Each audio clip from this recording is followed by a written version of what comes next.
And okay, so let's continue here. Here's something. See, 1878, and it looks like this is actually just covered. So we'll just do a light brush here.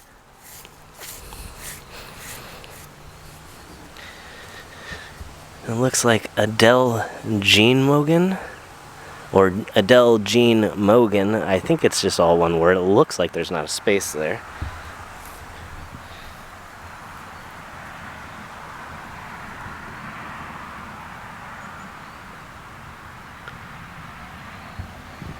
Yeah, let me know what you think in the comments below. I'm not really sure on that one either.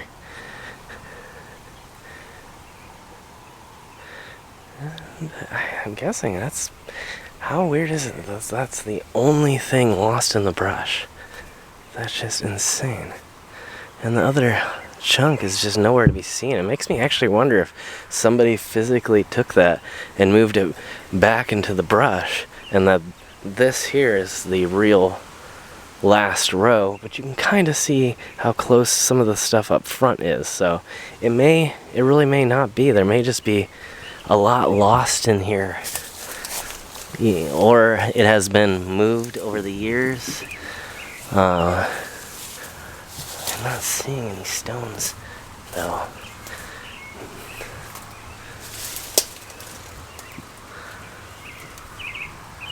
I do not know. Alright, let's continue here.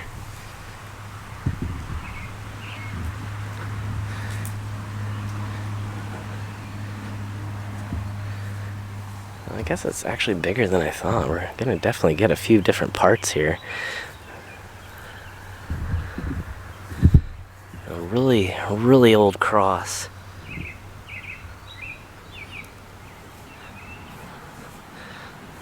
Memorial here for Nicholas Knott, May 2nd, 1983.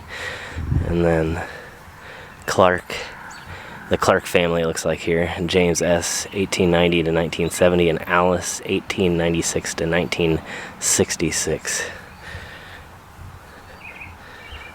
And quite the mix here. It's like they've brought some younger family members here to be buried among their more historical family. And you see Garrett Johnson, 1994, but then Thomas Clark, 1859 to 1901, right next to it. And then Margaret Clark, 1854 to 1925. George Clark, 1893 to 1970. And then Agnes M. Clark, 1895 to 1986. And continuing forward, wow, you can see the damage that's been done to this trailer. I don't, again, know if it's actually abandoned or not. So I'm going to try and remain respectful here and not film it too much here, but I can see it from public property. So see Clark here again, Charles and Carrie. Charles 1867 to 1949, then Carrie 1870 to 1904. And some definite signs of homemade stones here. It's the Emery Barkdale, 1925. And then Alice Barkdahl, Barkdahl, I'm guessing, 1924 to 1936 here. An incredible place.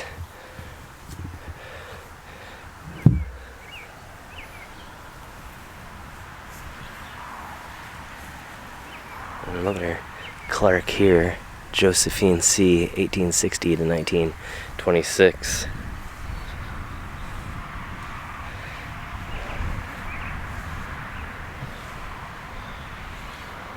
We still have so much to go through and some really interesting things to see here.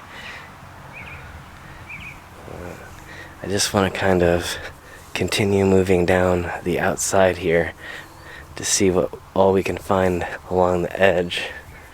Man, it'd be tragic if that's how they lost their home. I feel so bad if that's the case. John Henry Clark, 1880 to 1953. That's an interesting little bucket there on the edge. Some decorations here. I don't know if they're related to the sun. I'm assuming they're probably related to the house. They may be fixing the place up again. I don't know. Another Clark here. It's a huge Clark section going all the way down here. And Henry, 1856 to 1941, and Felina, 1858 to 1935. What a cool planter. I like that. It must have been in there quite a while. You can see just how many vines have grown up around it, but it looks like brand new.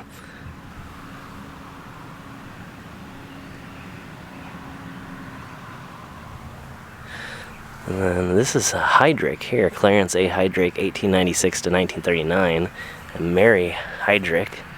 Well, that ground was uneven. 1880 to 1968. Again, I thought someone pulled in, but it was actually on the other side. Looks like to whatever this is back here, this residence.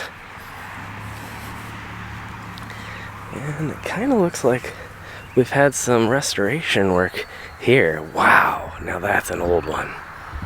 This might be one of the older people, or born anyway, that I found in this area. And Grandma Annette Trahan, born 1789, passed 1871. Wow. That's incredible. And thankfully our cross is still standing firm up on the top of this one. No one has done anything to it. Looks like they've done a lot of work here. Francis J., son of J.P. and J.M. Trahan, 1860 to, died 1860, age 15 years, 10 months, and 13 days. And okay, even more here. Jacques P. Trahan. Again, if there's a way, if you guys can spell it phonetically to correct me if I'm just saying this wrong, but 1887, 66 years. Julie M. 1889, 69 years. And wow, the black paint really did quite an amazing job of making it legible.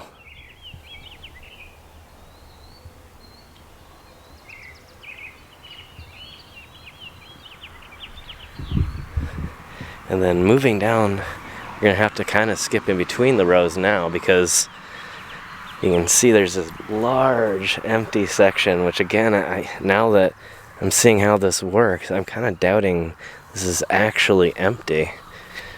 Very, very thick grave coming up. Oh, that's a tree root. Okay, a little bit of plastic. We'll take that with us.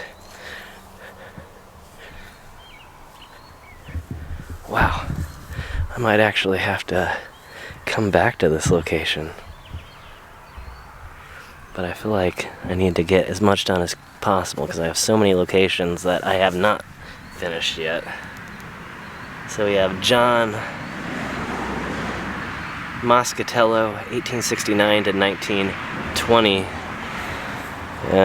That is the only name memorialized there. It looks like it has been moved over the years. I'm assuming that this is the original base here.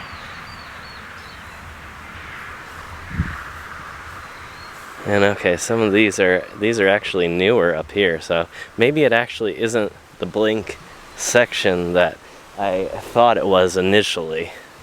Alright, I want to show the fence here without showing these people's last name, which is on the mailbox. This is our corner section here. It looks like there is or at least there once was, kind of a decorative section. You can even tell the decorations that they've placed here over the years. But yeah, it definitely is in some dire need of restoration. But a really cool looking old fence.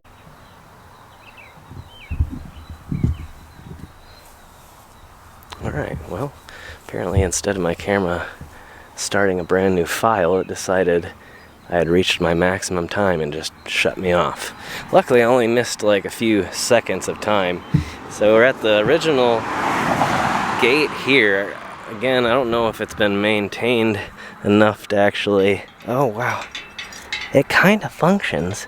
There's no way for me to really mess with it too much without maybe doing some damage, so I'm not gonna attempt to continue trying, but or I should just say I won't continue trying. And you can see again the old main gate right here, still looking in pretty epic condition really for its age, and clearly you can see that they have just moved the entryway over, but interesting to say the least. You can kind of tell that this was the entire cemetery back in the day, and then everything over in this section in front here, all the Catholic artwork and statues and the probably even the signage over here is brand new, and then this would have been the original section in its entirety in antiquity. So welcome back.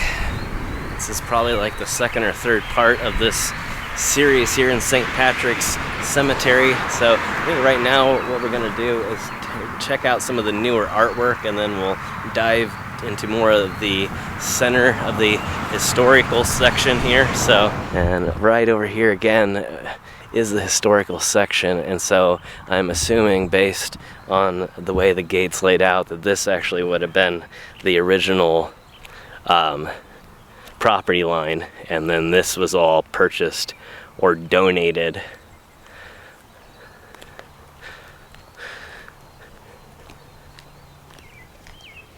Alright, well, I decided to walk the other direction here. It's going to be a lot easier. Wow, there's literally a huge subdivision across the street. And so let's walk over to the sign here. So you can see the St. Patrick's Catholic Cemetery here, with a nice flag up top, and you can even see that they've had a statue depicting St. Patrick with his traditional clover at the top, although it's a 3-leaf clover and not a 4-leaf.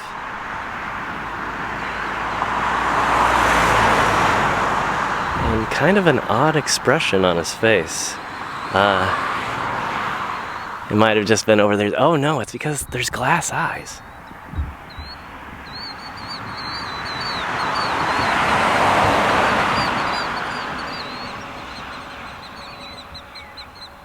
Wow. Yeah, I was wondering, I knew they looked strange. And they put glass eyes.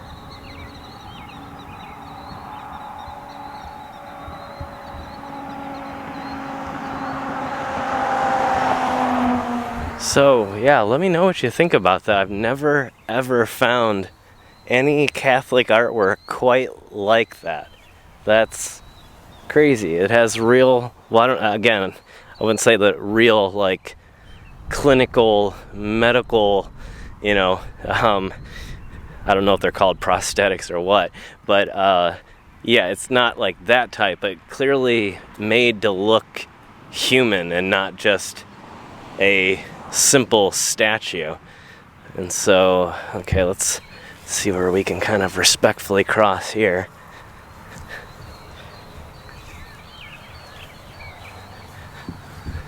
A very weird layout to the road. I'm not going to film it, but this house has no windows facing the road. Tell me what you think about that. And a depiction here of, I would guess, Mary.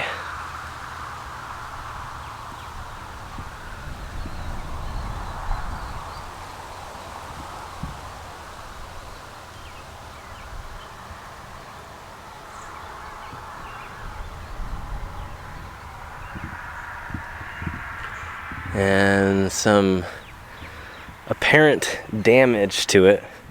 I don't know that it's necessarily vandalism.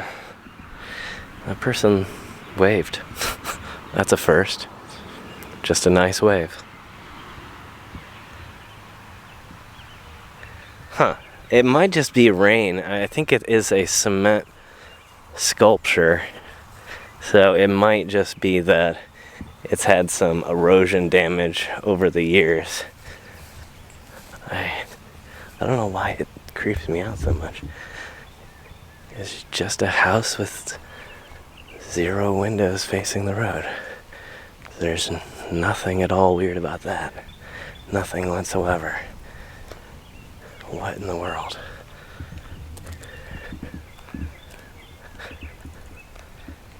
Okay, I guess we're gonna go around from behind here so I don't have to walk all the way up to the road.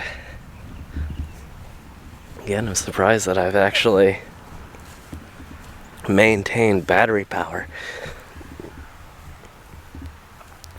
So a lot of empty space that has yet to be utilized, but again, all this here is brand new and recently donated. Well, maybe not recently, obviously you can tell, but like, it is not part of the original location. So here we are again. You can see some of these same, it looks like it was a cement piece that was painted with white paint. And so that probably tells us a lot about how the damage came to be.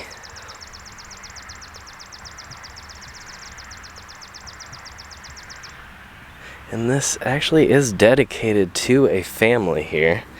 It looks like kind of a altar here. I don't know that it's actually used for anything. It could be used for, I guess, memorial services to hold a casket or something right there.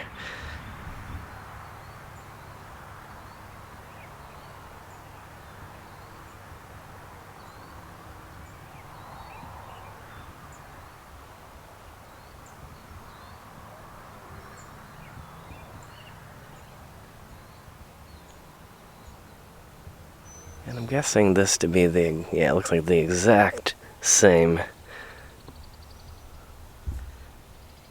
And no glass eyes in here.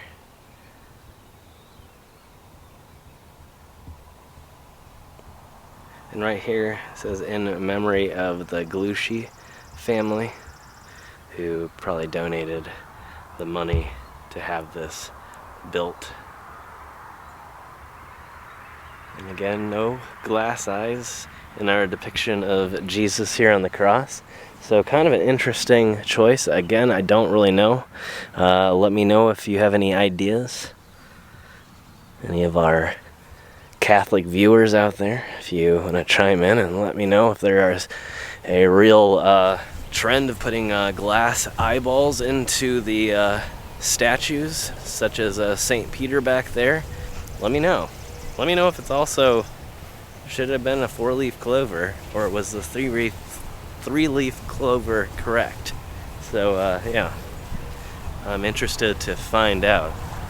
And if you're enjoying the series, make sure to subscribe. Make sure to hit that thumbs up button if you enjoy the episode. I don't know how many episodes we're in right now. We've got quite a bit of footage here today. And we're going to go back into the historical section now and try and find some more interesting stuff here. Kind of a nice little side trip there to the other side of the cemetery to check out some of the cool artwork. Always enjoy doing that. So we have Joseph Pranger, 1897 to 1899, and then a pot that has seemingly exploded. I don't know if those roots necessarily took out that pot, or maybe that's just grown there.